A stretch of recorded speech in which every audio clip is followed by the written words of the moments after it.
पनवेल ते मडगाव दरम्यान 14 विशेष गाड्या चालवण्यात येणार आहेत. नाताळ आणि नववर्षानिमित्त प्रवाशांची होणारी अतिरिक्त गर्दी पाहता मध्य रेल्वेनं हा निर्णय घेतलेला आहे. या गाड्यांचं आरक्षण लवकरच सुरू होणार आहे.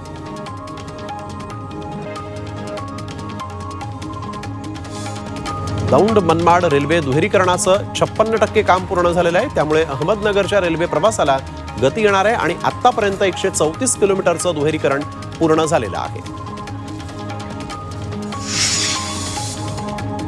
नेरूळ खारकोपर लोकल लवकरच ताशी 105 किलोमीटर वेगानं धावणार आहे. लोकलचा वेग वाढवण्याचा निर्णय मध्य रेल्वेनं घेतला. तसंच लोकलच्या फेऱ्यांमध्येही वाढ करण्यात येणार आहे. पुण्यातील वडगाव शेरीमध्ये PMPMLच्या बस फेऱ्या वाढवण्याची मागणी नागरिकांनी केली. साईनाथनगर, आनंद पार्क या ठिकाणी बसची वाहतूक केली जाते. मात्र अनेक नागरिकांना गर्दीमुळे प्रवास करता येत नाही. त्यामुळे बस फेऱ्या वाढवाव्यात अशी मागणी आता नागरिकांनी केली आहे. समृद्धी महामार्गावर गेल्या वर्षभरात 60 लाख वाहनांनी प्रवास केला. समृद्धी महामार्गाला लोकांची प्रचंड पसंती मिळतेय. गेल्या वर्षभरात 421 कोटी रुपयांचा टोल भरला गेलाय. दरम्यान समृद्धी महामार्गावर आजपर्यंत 143 जणांचा अपघाती मृत्यूही झालाय.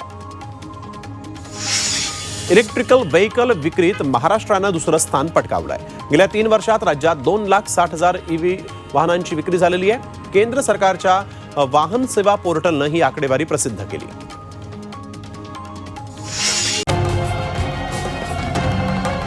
छत्रपतींचा विचार म्हणजे